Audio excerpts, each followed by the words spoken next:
Selamat datang di video kali ini. Jadi hari ini kita bahas 3 saham sekaligus. Ya, saham telekomunikasi yaitu Telkom, XL, sama Indosat. Ya, biar kita bahas kondisi chartingnya di minggu ini bagaimana, kedepannya bagaimana, dan kira-kira layak nggak untuk masuk dalam saham-saham telekomunikasi. Jadi kita bahas dulu, yang pertama adalah Telkom. Telkom minggu depan ada bagi dividen 100 berapa gitulah ya. Telkom ini chartingnya sekarang posisinya berada di 3190 ya. Kita tarik dulu garis support sama garis resisten. Jadi kita ngambil yang paling bawah, oke. Habis itu atas di sini. Atas di sini, tapi saya akan ambil gapnya itu di sini ya. Di sini open 3560. Di sini ya. Ini ada gap. Di sini ada gap. Saya ngambil gapnya sini sebagai high. Jadi di 3560. Lalu support terdekat saya ngambil sini deh. Ya, gapnya sini kemarin nanti kita bahas ya ntar. Ini closingnya 2980. 2980. Nah, ini kondisinya chartingnya Telkom. Kemarin itu waktu itu dia di sini kalau nggak salah ya. Saya bahas Telkom ya. Di sini saya bilang dia akan tutup gap bawah. Anda bisa cek videonya saya. Telkom tutup gap bawah dan dia berhasil sentuh gapnya ini, tapi sebenarnya belum tutup ya. Dia sentuh melebihi. Ini kan 2980. Ini low-nya 2970. Ya. Udah lewatin, tapi closingnya itu di atas gapnya ini. Jadi sebenarnya gapnya ini belum tutup, cuma sentuh doang ya, but at least dia sudah sentuh.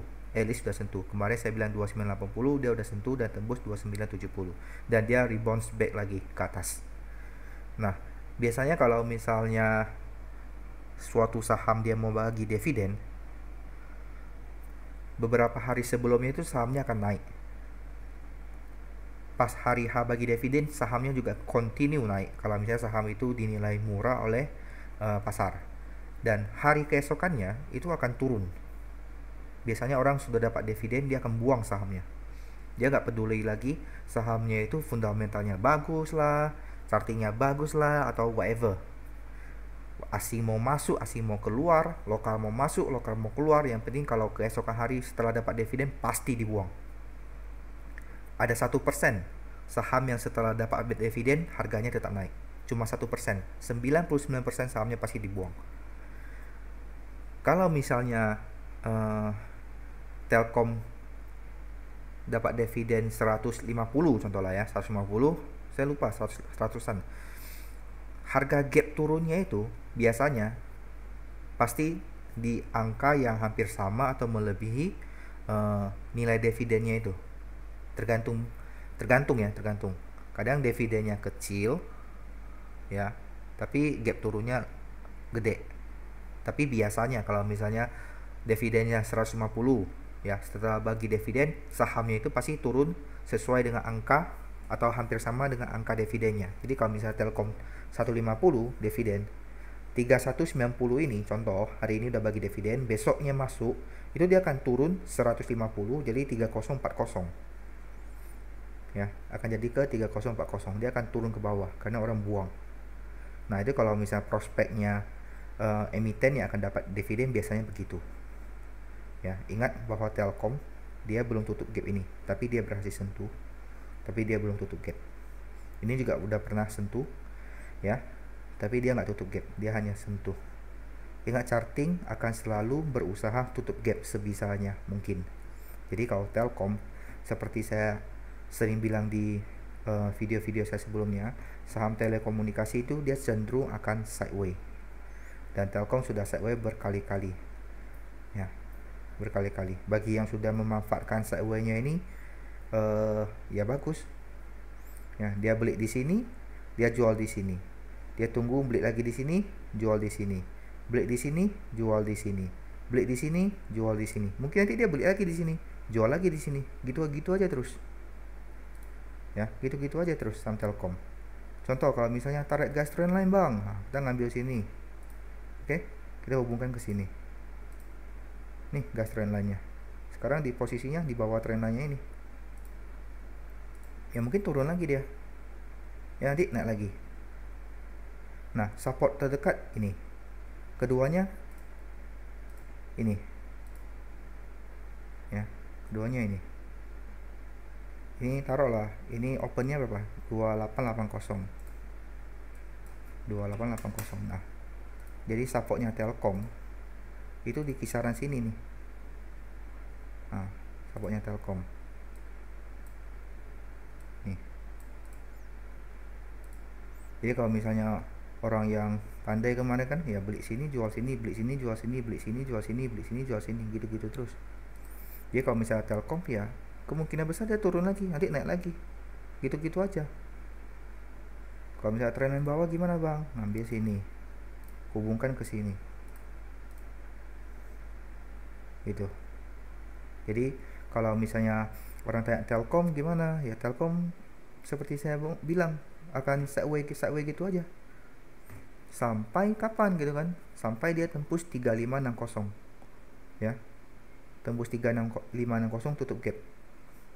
Ini potensi kenaikannya dari sini ke sini ya, ke gapnya sini ya. Kita ke sini dulu. Ini ada 11% lah ya. Naik ke atas ini 16-17% untuk Telkom. Ada potensi naiknya. Telkom bagus. Mau bilang bagus, nggak bagus-bagus amat. Mau bilang nggak bagus, ya bagus juga gitu loh. Bukan saham yang nggak bagus lah. Jadi Telkom itu ya saham yang dapat nilai 6 lah, 6-7 gitu lah. Dari 10, 6-7 gitu lah. Pas-pas aja dia. Mau bilang bagus, nggak bagus-bagus amat. Mau bilang nggak bagus juga bagus gitu loh. Ya, ini saham Telkom. Jadi kalau misalnya mau tanya, bang, setelah LUPS, setelah bagi dividen, saham Telkom gimana? Ya kita lihat aja nanti ya. Apakah dia turun ke bawah, ke sini, atau gimana? Tapi biasanya turun. Biasanya pasti turun. Tapi kita nggak tahu, karena Telkom kan volumenya lumayan gede. Ya, ini untuk Telkom. Lanjut kita bahas XL. Ya, ini XL. Kita tarik garis support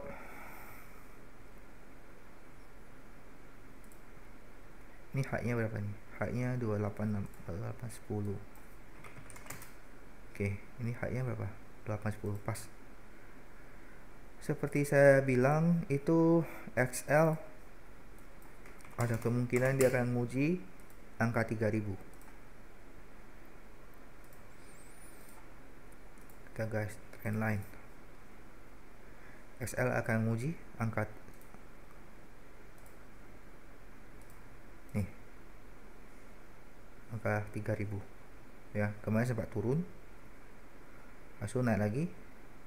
Posisinya ini di ujung tombak, kemungkinan ada 10% naik ke 3000 untuk sahamnya XL. XL udah bagi dividen kan kalau nggak salah, nggak tahu lah ya, nggak ada heboh-hebohnya XL sih. Ini sideways terus dia, sideways terus. Kalau dia tembus trend line-nya ini ya, tembus trend line-nya ini, tembus 2810 ke 3000 dia. Ini untuk sahamnya XL. XL sama Telkom lah. Kalau misalnya Anda mau beli, saya rekomen beli ataupun holding yang dua saham ini dibanding ISAT. Ya, kita lanjut bahas ISAT, Indosat. Kalau misalnya yang ngikutin saya kemarin, ISAT saya bilang itu supportnya 2300 kan, 2300. Waktu itu bahas ISAT di sini nih harganya. Saya bilang dia akan nguji ke 2300. Beneran dia nguji lagi ke 2300. Anda bisa verifikasi di video saya sebelumnya tentang ISAT. Kenapa 2300? Saya udah jelasin bahwa ISAT itu dia ada pola ya. Ini inverted head and shoulder. Ya. nih tangan, kepala, ini tangan nih. Dan 2300 ini dulu itu adalah resisten dia ya, udah berkali-kali nguji 2300 nggak tembus-tembus, dan di sini dia tembus. Dan waktu itu saham di sini saya review, saya bilang dia akan nguji lagi ke 2300, dan benar nguji ke 2300, dan nggak tahu kenapa ini bounce back ke atas. I don't know why, padahal tidak ada isu apa-apa tentang ISAT ya. Saya yakin ISAT dia akan ya di sini turun lagi. I don't know, maybe I wrong, mungkin juga saya salah. Jadi itu review singkat untuk Telkom, XL sama Indosat ya. Bagi teman-teman yang mungkin awal bulan Juni ya, beli saham apa naik terus ya kan, IHSG hijau terus, beli saham apa cuan terus, ketagihan di hari trading kan. Habis itu mulai second week, minggu kedua dari bulan Juni, IHSG sudah mulai sendat-sendat, sudah mulai turun ya, beli saham apa merah terus ya kan. Nah, kalau misalnya trading saham itu ya pertama harus ada trading plan, masuknya kapan, keluarnya kapan, stop lossnya kapan, stop lossnya di titik mana gitu. Jadi kalau misalnya belum sampai titik itu, holding aja ya. Kita harus disiplin dan biasakan bahwa setelah kamu trading, istirahat atau jenah 1-2 hari baru lanjut. Nggak usah terlalu euforia, terlalu nafsu tiap hari trading. Ingat ya, istirahat sebentar, refreshing sebentar, jadi otak kita itu bisa lebih jernih melihat sesuatu. Kadang kalau misalnya sudah kayak judi gitu kan, sudah menang itu, wah hoki aku datang gitu kan, wah hoki aku datang, harus judi terus, pasang terus. Sekali hokinya hilang, unlock semuanya, habis semuanya. Oke, jadi kalau misalnya teman-teman mau beli, saya saranin sih XL, Telkom. ISAT saya nggak saranin, tapi kalau misalnya Anda mau beli, silakan ya, bebas. Saya cuma review, saya cuma kasih pendapat saya. Mungkin itu aja untuk malam hari ini. Next saya akan bikin video tentang saham-saham lain. Jadi biasanya di Sabtu dan Minggu kalau ada waktu luang, saya akan bikin video sebanyak mungkin.